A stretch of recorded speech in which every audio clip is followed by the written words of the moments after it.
Pozdrav svima, danas vam donosim recenziju motora Kawasaki Versys 1000 SE, model godina 2023.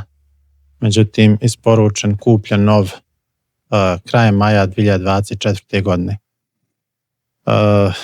Znači, nakon nekih sezonu i po, ajmo reći, skoro 11.000 km, smatram da sam dovoljno upoznao ovaj motor da mogu konkretne informacije i utiske da vam prenesem o tome za kog je ovaj motor, šta očekivati od njega, u čemu je zaista dobar, u čemu ne baš toliko. Za početak da mogu reći da do prije 2 godine nisam ni sanjao da ću voziti ovaj tip motora. Naime, dolazim iz backgrounda sportskih motora, supersporta, sport nakeda i onda igrom slučaja mislim sudbina da sam morao razmotriti ovaj motor i naposljetku ga i kupio. Kako je do tog došlo? Znači, prije ovoga sam vozio Kawasaki Z900, njihov poznati superbike naked. Vozio sam ga 4 godine. Međutim, onda sam doživio jednu povredu kičme, mislim, nevezano s motorom, koji mi je napravila pakao od života. I to je trajalo skoro godinu dana. I povreda je uključivala i povredu jednog živca koji mi je pravio probleme kod sjedenja. Znači, morao sam biti vrlo, vrlo pažljiv na šta sjedam, čak i kad radim ili bez veze, znači kad idem popiti kafu, znači morao sam vrlo biti oprezan kakva je stolica, kakva je podloga. I onda u konsultacijama s doktorom, bukvalno tada kakva mi je situacija bila, nije bilo više mogućnosti uopšte da se vozi motor. Tako da sam taj motor nakon Z900 prodao nakon 4 godine. I onda sam se nastavio boriti s tom povredom još nekih 5-6 mjeseci dok se ona nije počela djelomično stavljati pod kontrolu. I onda od želje za ozdravljenjem i vraćanju normalnijem životu počeo sam gledati koji bi to motori bili na koji bi se, ja još uvijek nisam bio siguran da li ja to mogu voziti ili ne, ali počeo sam polako istraživati šta je to što bi ja mogao voziti, a što bi bilo udobnije za kompletno tijelo. Znači, počeo od same udobnosti sjedišta do ergonomije sjedenja, jer ono što sam dotad vozio nije dolazilo više u obzir, iako me srce i dalje vuklo tom tipu motora. BiH je ograničen izbor brendova, nemamo i toliko, imamo i dobrih, ali nije to sad izbor ko što vi možete naći u Njemačkoj ili negdje, Americi. Neću sad ulaziti u tu tematiku, to je možda tema za nekog drugog videa, ali od onog što sam imao prilike da dobavim, imao sam jako dobro iskustvo, imam i dalje sa Kawasaki salonom iz Hadžića, Sarajevo. I onda u konsultacijama s njima počeo sam razmatrati i Versysa. Gledao sam još neke druge motore, ali otišao sam da, nažalost, nije bilo testnog. To je već bila, tad je bila, još je bilo hladno, sezona je tek bila na nekom početku i nije još bila ni počela. To je sad pričamo proljeće 2024. I onda je bio sajam motora u Beogradu, otišao sam i tu, pogledao neke motore i jednostavno, iskren da budem, na prvu, dok nisam provozao, onako kad sam samo sjeo, osjetio sam odmah nevjerovatnu razliku udobnosti u odnosu na ovo i bilo šta što sam dotad vozio, uključujući taj moj prethodni Z900. Znači, to je isto koga ste stjeli iz GTI-a u Mercedes S-klasu. Eto, otprilike je to razlika udobnosti. Ne pričam sad o vožnji ni o čem drugom, to je neki prvi osjećaj kad tek sjednete prvi put u životu na ovaj motor u odnosu na ono što sam ja dotad vozio. Iako su i ono prije na svoj način bili sve super motori. I tu sam vidio da se otvara prostor da bi mogao ozbiljnije zakoračiti u tu avanturu. Nastavio sam istraživati ovaj motor i početkom maja mjeseca sam odlučio se za kupovinu, isporučen je skoro mjesec dana poslije i imao sam tu sezonu i po, evo, za koju sam prešao skoro 11.000 km, svi svakakvih terena, znači od magistrala, autoputeva, mora, planina, teških tenčkih terena, planinskih serpentina, zavoja, čak i malo makadama. Ovaj motor nije za makadam, to ću kratko se dotaći. I mogu otvoreno reći da ovo što sam vozio s ovim motorom sigurno ne bi vozio ni s jednim onim što sam u prošlosti ja vozio. Razlika, evo ja ću neću se sad toliko bazirati na neke tehničke podatke, kratko ću ih izlistati, vi to vrlo lako možete naći da malo proguglate, ima puno videa na tu temu, ali ja hoću da dam iz svog ugla komparaciju ovog motora sa nekim što većina mladih momaka voli, želi, vozi i tako. Znači, u čemu je ovaj motor meni olakšao život? Prvenstveno, kao što sam rekao, udobno sjedište. Sjedište je mekano, veliko, široko i više nalikuje na fotelju nego na moto sjedište. Pogledajte samo debljinu ovog sjedišta. Pogledajte debljinu bilo kojeg motocikla koji ima sportsku notu i vidjet ćete da to je možda četvrtina debljine ovog sjedišta. Isto vrijedi i za sjedište za putnika, debelo, prostrano, široko. Putnik može sjediti udobno puno sati. Sva ona sjedišta na sportskim motorima za putnika, to u stvari nisu sjedišta za putnika, to je nešto što puno ljudi pogrešno percepira, to je sjedište namijenjeno malo, usko, nikakvo za prevoz prijatelja, vozača do prvog mjesta ako se nešto desilo. Znači, to nije sjedište koje je namijenjeno da mi sad radimo touring sa djevojkom ili suprugom po državi, na tom sjedištu je nemoguće. I to ne bi trebalo za to da služi. Znači, to je prevoz, ako se meni motor pokvario, da me prijatelj preveze do prve civilizacije ili do vulkanzera ili ne daj Bože do doktora ili slično, a ne da se putnik vozika. Ovo je sjedište za putnika i slična sjedišta. To su u startu dvije značajke koje su vrlo bitne za nekog ko planira rad bilo kakav touring motorom, da je za vozača i suvozača, da je sjedište udobno. Sad, ima udobnijih sjedišta, ima i to sam vidio. Nedavno sam testirao najnoviji Triumph Tiger 1200 GT Pro, iako to sjedište je malo uže, ne izgleda baš ovako comfy, udobno kao ovo, bilo je udobnije neki 20-30% nego ovo. Mislim da kao premium proizvođač Triumph stavlja neki gel unutra ili nešto što čini to sjedište još udobnije. Ali to ne mijenja činjenicu da je ovo sigurno jedno od najudobnijih sjedišta koje postoje na tržištu danas. Šta je još velika razlika? Velika razlika u odnosu na bilo šta što sam do sad vozio je zaštita od vjetra. Meni lično taj vjetar je pravi ogroman problem. Do te mjere da u jednom momentu sam prekidao vožnje i vraćao se, pogotovo ako je dan vjetrovit, ako volite voziti malo više sportski, taj vjetar je toliko nemilosrdan i toliko kolje vozača na bilo kakvim brzinama iznad 100 na sat, da je to neizdržljivo dugi period vremena to trpiti. Kažem, ljudi radi ljubavi prema tim motociklima, i ja sam bio jedan od njih, trpe to i tješe sami sebe da to nije toliki problem, da je to tako, da je to takav motor i sve to jest takav motor. Ne možemo mijenjati ono što je napravljeno i što nisu nam ljudi ništa slagali. Zna se šta je naked motor. Ja sam čak kupio bio i originalni vizir od Kawasaki, a malo visočiji, ali to je razlika koja će možda 20-30% pomoć problemu, nikad ga neće riješiti. Znači, motor još jedan koji sam razmatrao prije ovoga je Kawasaki Ninja 1000 SX, sposoban jedan tourer, moćnija mašina od ovog, međutim, šta me ponukalo da odaberem ovaj motor, a ne Ninju, je to što je Ninja samo malo sposobnija verzija onog što sam već imao, a to je Z900. Ninjin vizir ide okomito, prsa i glava su uvijek na udaru vjetra, koliko god vi podesite taj vizir. A ta cijena tog motora je bila kao i ovo, možda malo iskupljiva. Znači, meni je vjetar bio ogroman problem ako ću raditi bilo kakve duže vožnje.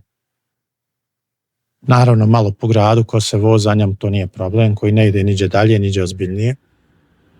Onda stvar je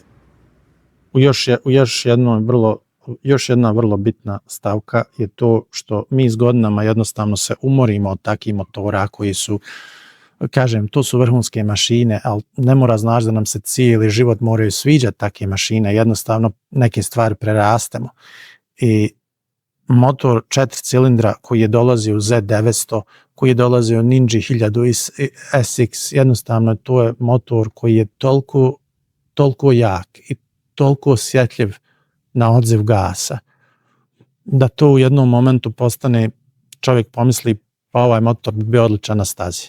Jednostavno ga je teško kontrolisati u onom everyday vožnji, everyday life. Nekad ja želim da se provozam i da imam malo, kako bi rekao, da mi odziv gasa daje sekundu, dvije, da ja skontam šta hoću u tom momentu da uradim. A ne čim ga pipnem da se on lansira kao projektil naprijed. To mi je bilo dobro u jednom periodu života i to sam cijenio. I onda je došao period kad me to počelo umarat, kad hoću jednostavno mirniju mašinu, linearniji odziv gasa, a jednako, pouzdano, doveden do savršenstva. Ovaj motor se počeo praviti, Versa se počeo praviti, mislim, 2013. godine. Znači, imali su 13 godina da usavrše ovaj četverocilindarski motor od 1043 kubika, 120 konja, samo 5 konja manje od Z900, od Ninja 23 konja manje, ali je odziv gasa tako lijepo riješen da je njega milina voziti. Nema skakanja, on i dalje može biti. Zašto se zove u biti, ja malo skačem s teme na temu, zašto se zove Versys? Versys se zove, dobio je ime od engleske riječi versatile, što znači raznolik, može se naći u raznim situacijama, osim, opet kažem, na makadamu, to ću malo kasnije pričat. Znači, to se puno ljudi zbuni kao ako je raznolik i ako se može u svašta umiješat, kako to da nije za makadama? Pa lijepo. Skinite mu ovaj top box, skinite mu ove crash guard torbice, nek bude onakav, skinite mu čak i ovaj plate od top boxa, nek bude onakav kakav sam ga ja kupio, ubacite ga u sport mod i opet imate, pa hajmo reći, sportsku mašinu i sportski motor.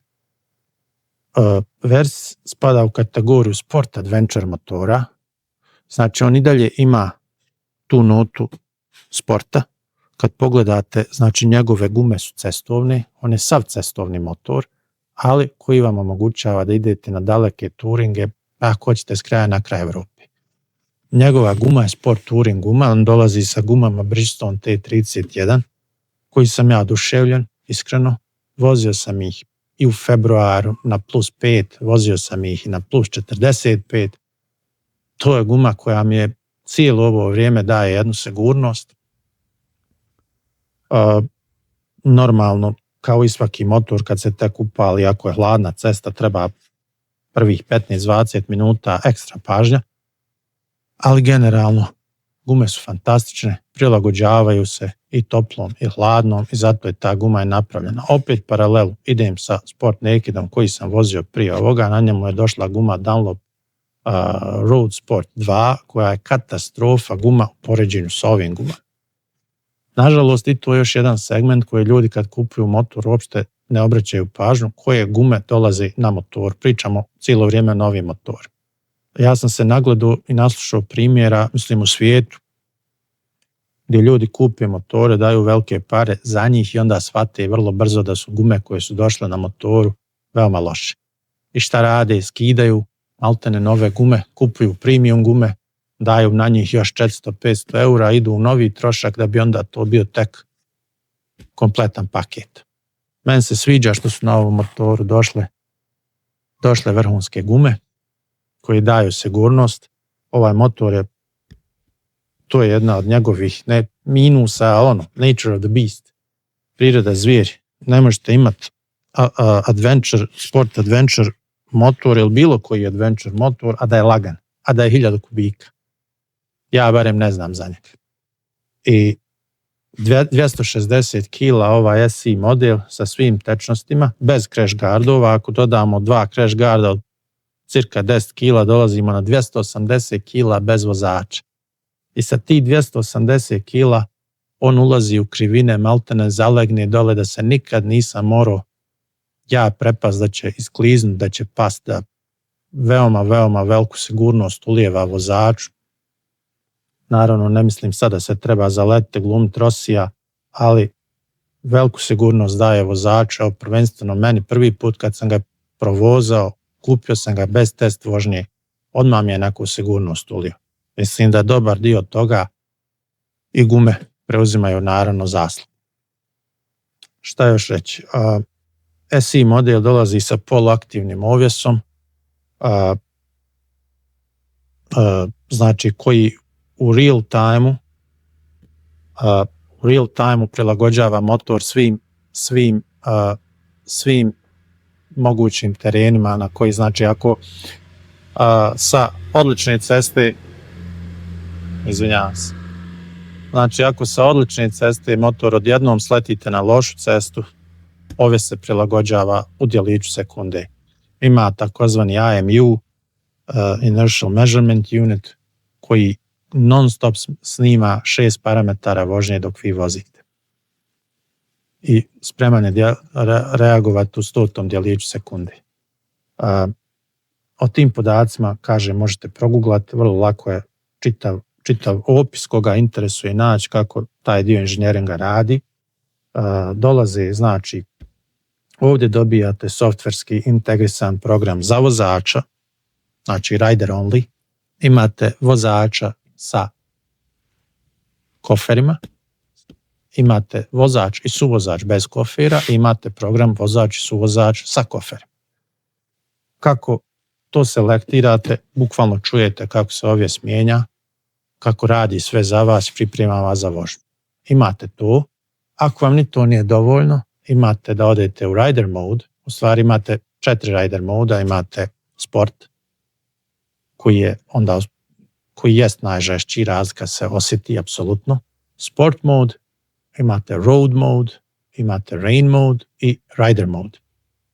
Kod mene obično stoji, znači, sam vozač bez stvari, to je soft mode, i onda sam u rider mode napravio kombinaciju tako da mi daje što bolji miks udobnosti i preciznosti na cesti. Udobnost, morao sam to još se igrati sa tim jer tražim maksimalnu udobnost koju jedan motor može ponuditi radi te povrede koju sam spominjao.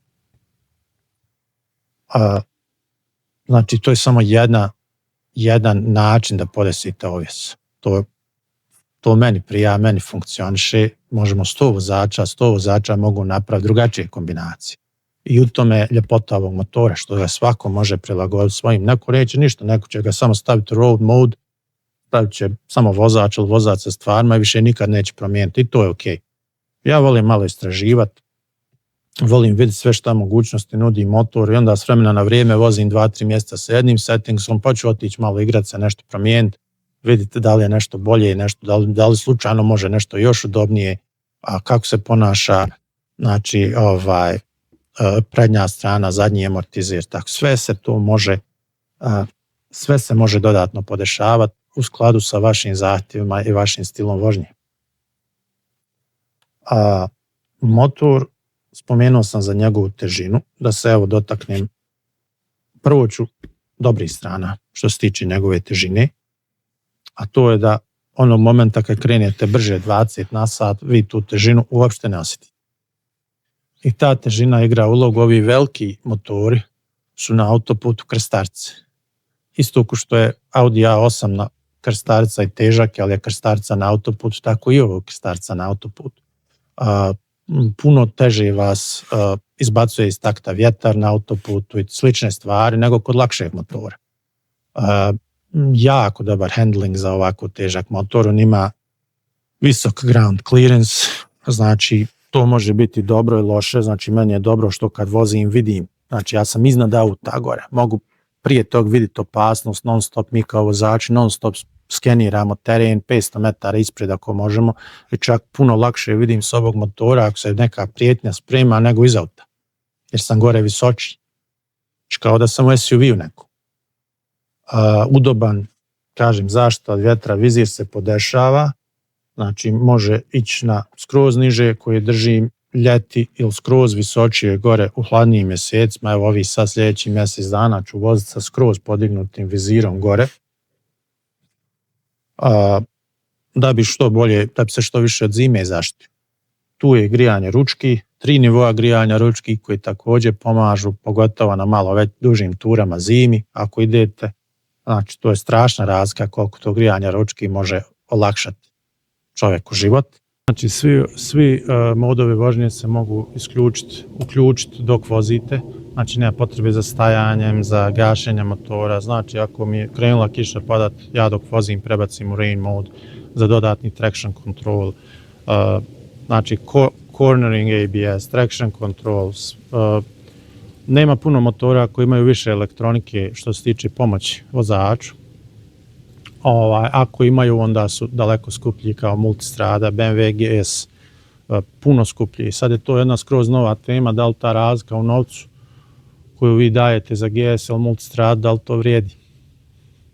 Ja sam savršeno zadovoljan s ovim što ovaj motor nudi i rađe bi taj ostatak novca potrošio na putovanja, nego dao da bi vozio. Nemam ništa protiv tih motora, da se niko ne uvredi, to su sve strašni motori, strašne mašine, ali mene trenutno ne vidim, ne bi sebe trenutno mogao zamisliti da sad dam još 10.000 eura za Multistradu sa 170 konja.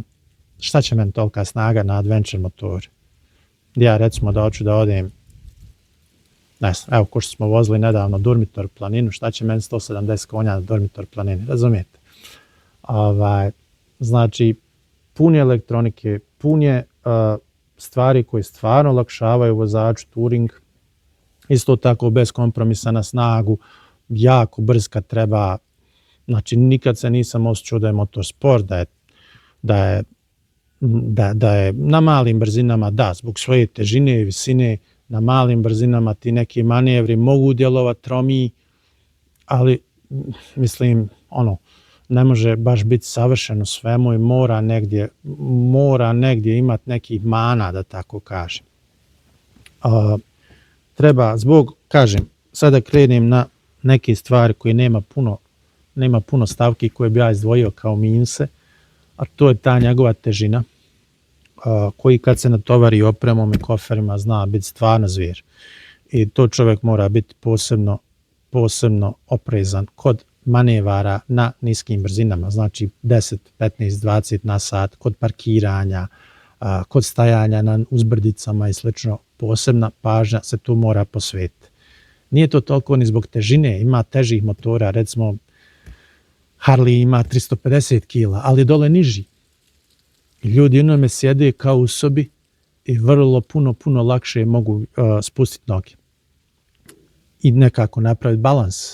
Ovo je visok sport adventure motor. Ja sa svojih 1,85 m ne mogu s oba dvije noge stati dole da spustim pete na obje strane. Jako teško. Mogu na jednu, dok druga noga će uvijek malo prstima. Ako hoću da balansiram s oba dvije noge, obje noge su na prstima. I kad krene ovolika mrcina, ne daj Bože da pada, to mene nije briga ko ste, šta ste, jel trenirate svaki dan, jel možete 200 kila na bendžu izbaciti, nije bitno, nikoga zaustaviti neće. On pada, to je gotovo. U tom slučaju najbolje se izmaknuti najbolje što možete, najviše što možete i pustiti da priroda odradi svoje.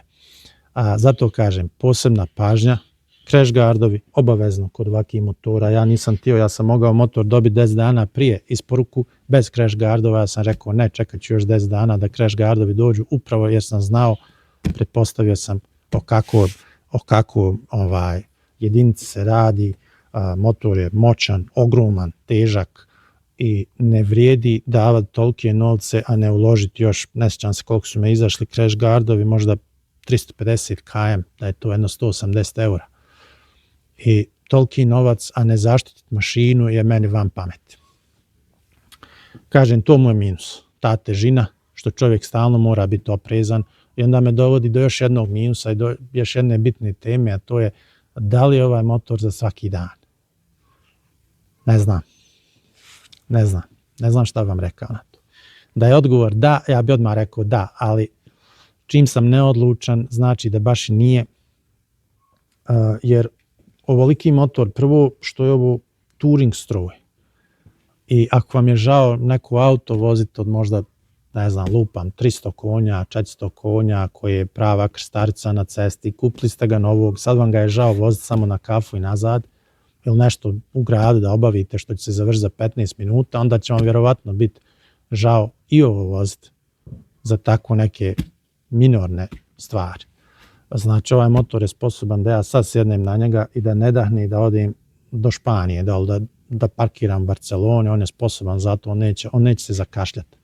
I da vi za takvu jednu mašinu, evo ja sam u Tuzli, grad koji je zagušen saobraćajem, koji je katastrofa sa saobraćajem već dugo godina i sve gore i gore, da vi takvu jednu mašinu i sebe patite, znači ulice su toliko zakrčene i uske da vi, ovo je velik motor, vi se ne možete s njim provući između auta.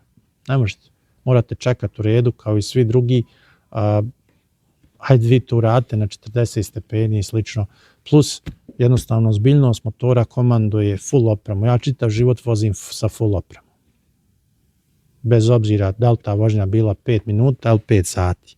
Full oprema, što znači motociklističke hlače, čizme, kurnjača, kožna jakna, kacega, rukavice i tako dalje. Sad, ako imate danas 2-3 zadatka, to je 6 puta oblačenje, skidanje i tako svaki dan svog života. Ne znam baš da ja, recimo prošle godine kad sam tek kupio motor, sam vozio skoro svaki dan. Ove godine sam puno smanjio vožnju u lokalu, po gradu. Strašno sam je smanjio, ali sam zato puno više vozio dalekometne ture. To je to. Sad, što rekao jedan moj prijatelj koji radi u servisu motora, po toj logici bi mi svi trebali imati po 1-3 motora za svaku namjenu. Jeste, ali od svih tih motora drugih, ovaj je opet taj koji se može puno lakše umiješati sa svim vašim prohtjevima, bilo to duga tura, bilo to začas po gradu da se nešto obavi, bio to onako joyride po obližnoj planini da neki krug bacite. Znači ovaj motor se najlakše može umiješati u to sve, dok recimo neki naked ne može. Kažem, ako ste momak od 20 godina puni snage, onda ćete vi otići 200-300 km i govoriti da s tim nakedom se može putovati, ali se to ne može primijeniti na kompletnu populaciju ljudi koji bi recimo kupili motocikl pa da imaju za svašta. Tako da ako imate malo više novca, u nekom idealnom svijetu bi najbolje bilo imati ovo i neki skuter od 2-3 hiljade, bilo šta za po gradu, da se lako ode po neku podmjeru ili da se obavi neki posao brzinski u opštine ili nešto slično, za koji vam nije žao da ga maltretirate po zagušenim ulicama i slično. Ovo je meni opet dragulj koji mi je žao maltretirati za neku vožnju od 10-15 minuta i onda silazi i ponovo i tako. Ali dobro, kažem da ako treba, onda ovaj motor je ova kategorija se najlakše može u sve uklopiti. Mašina, malo sam govorio o njoj, 120 konja, linearna isporuka snage, može biti sportski kad treba, turer kad treba. Znači ako ja vozim 60 na sat, mogu voziti u 600 brzini bez da me motor tjera ili da kašlje ili da me tjera ako ubacim u treću i vozim 60. Svi moji motori prije tog su me tjerali da dam gas i da idem. On kao da ti govori hajde već jedno. Ovaj motor ne, on te pusti, on radi touring kao da zna da hoćeš u tom momentu u 3. 4. na 60 da kuliraš. Ima jedan izbalansiran zvuk, ne tjera ti da daš gas, već ti tjera, omogućava ti da ti voziš kako ti hoćeš u tom datom momentu, bez da te umara.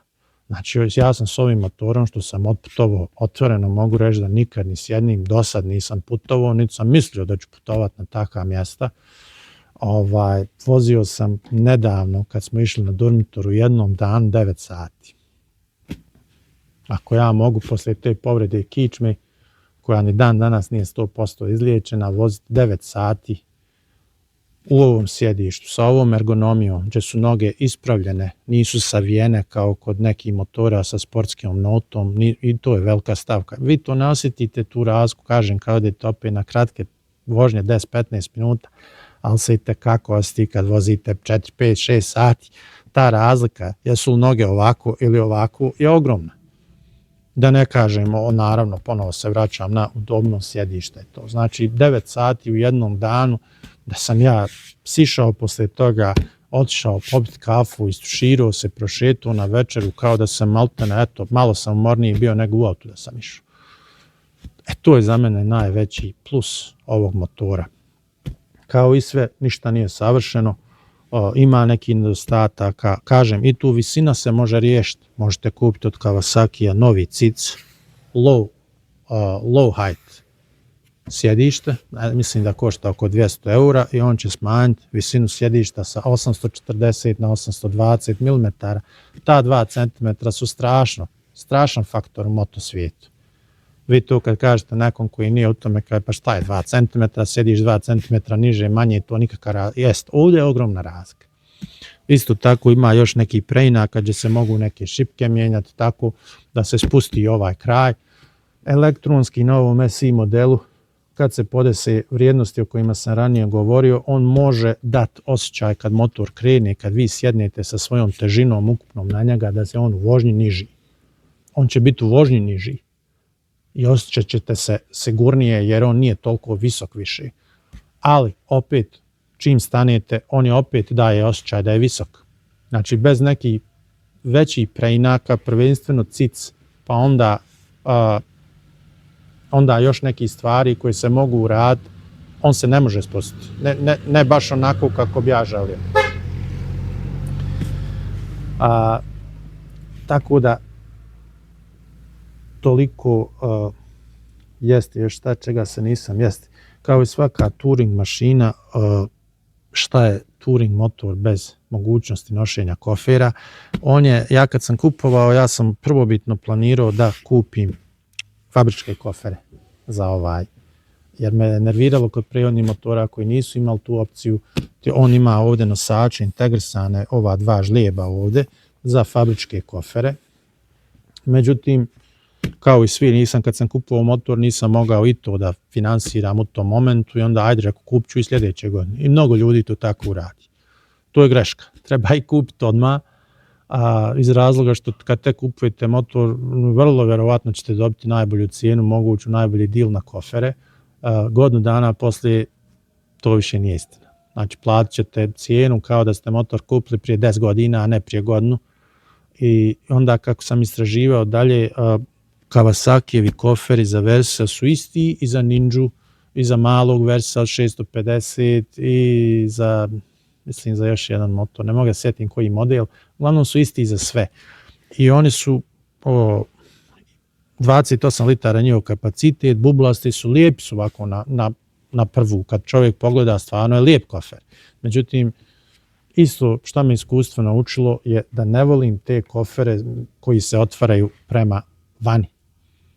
Nisu praktični u vožnji. Prvo, kaciga jedva da može stati. Zato sam kupio veliki top box Givijev, 56 litara, mogu 2 kacige stati. Ali evo, ako ja većinom vozim sam, pa uvijek imam neki rezervni stvari u koferu gore i može jedna kaciga bez problema stati. Ne bi mogle 2 bez da ispraznim skroz ovaj top box, ali jedna uvijek može gore stati, tako da mi to za kacigu mi nije problem kod bočnih kofera. Ali isto, kada hoću nešto na putu, na brzinu da uzmem ili da ubacim flašu vode, rizikujem da mi neke stvari poispadaju naprijed. I to me nervira. Onda, šta je još faktor? Ako neko parkira blizu vama, ne možete da otvorite onaj kofer, jer on ide naprijed, on izađe naprijed neki 40 centi ona stranca kad se izbaci. Znači, to su sve neke finese koje kroz iskustvo, kroz vožnju, kroz ture čovjek onda shvati šta voli, šta ne voli, šta bi volio imati, šta ne bi volio imati i tako. I onda sam shvatio da je možda najbolji izbor su ovi aluminijski koferi koji su više malo za one grube, vidimo ih možda na tenerima i tako slično, neke vidimo ih naravno i na GS-ovima, nisu baš neki sport, da kažem, ljepota za oko, ali ja sam to odlučio progutati jer prvo što za isti novac sam dobio puno veću litražu, znači s 28 litara fabrički sam otišao na 36 litara, plus kažem za isti novac sam dobio i nosače Givijeve i njihove najpopularniji i najnoviji model kofera Givi Dolomiti Trackeri. Znači, ovdje sam imao već nosače integrisane, opet kažem za isti novac nosači plus koferi, što bi dao za one fabričke. Veću zapreminu za stvari, vrlo lak, evo sad ću demonstrirati, znači sekunda je montirat, demontirat kofere, vrlo lako ubacivanje stvari, recimo na putu sam, brzo krećemo, neđe desilo se puno puta, odjednom se pokrenemo s neke pauze, ide se, ja sad pijem onu flašu vode i sad bi ja morao gledat kako ću onaj bočnik koji se ovako otvara, ovako se ona se odozgo otvara, samo ubacite ko ukoš onu flašu vode, zaklopite i vidite. Puno jednostavnije, puno je praktičniji kofer. Stavlja se u roku 2 minute, isto tako brzo se skida. Evo.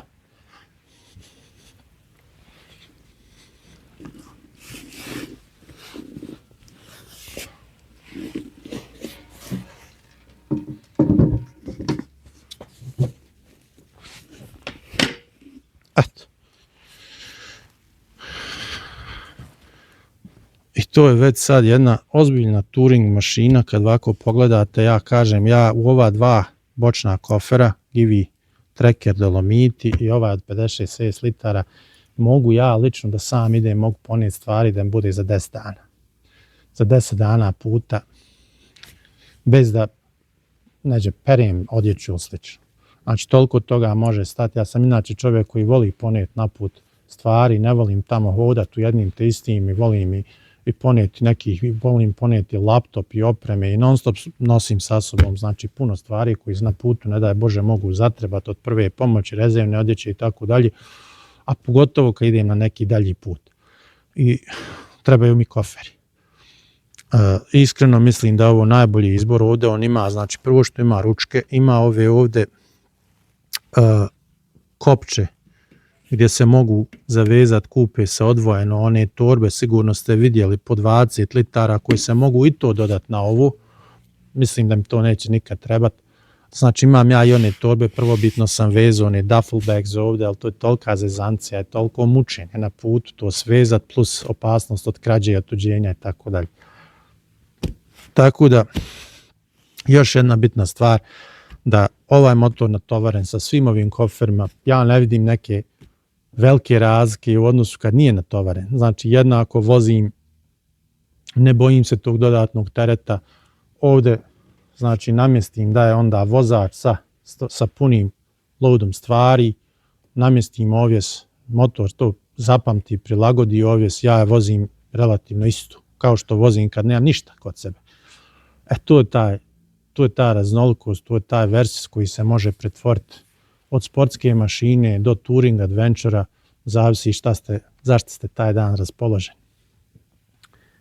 Toliko o tome, sigurno mi je promaklo neki stvari koji sam želio da kažem, ali mislim da sam htio onako iz prve ruke neku ljudsku notu komparacije u odnosu na šta dosta raje na ovim prostorima je vozilo, pa možda razmišlja prelazak, da je došao moment da pređu na nešto udobnije, nešto ozbiljnije. I ovo je motor koji nećete vidjeti često na cesti, kod nas barem.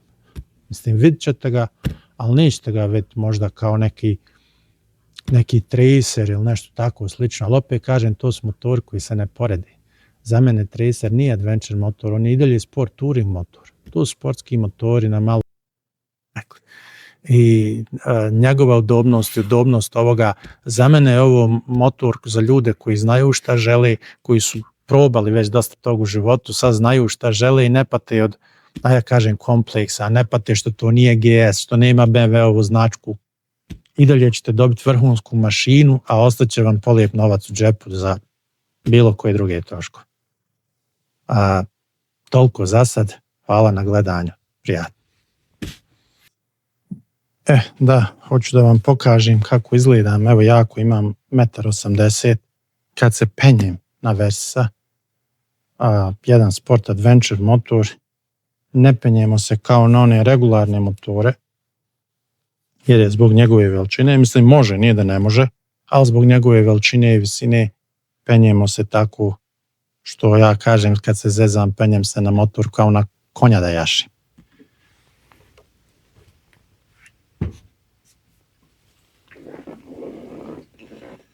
I znači što se tiče visine, evo vidite, ja sam sad obje noge, ne mogu dol da spustim pete, već sam nekako na prstima. 1,85 m moja visina.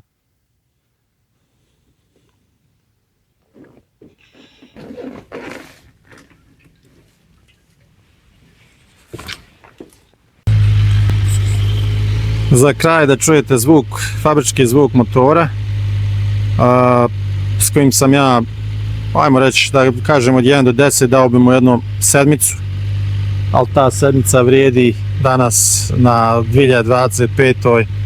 itekako, jer 90% danas motora koji možete kupiti uopšte bez obzira na novac su maksimalno utišani i ovaj Versa sigurno da zvuči bolje od 90% od njih.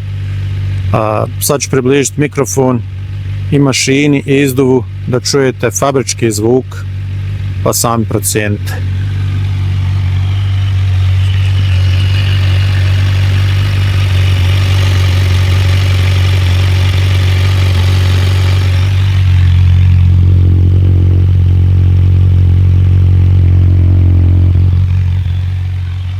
Malo dam gas da i to čujete.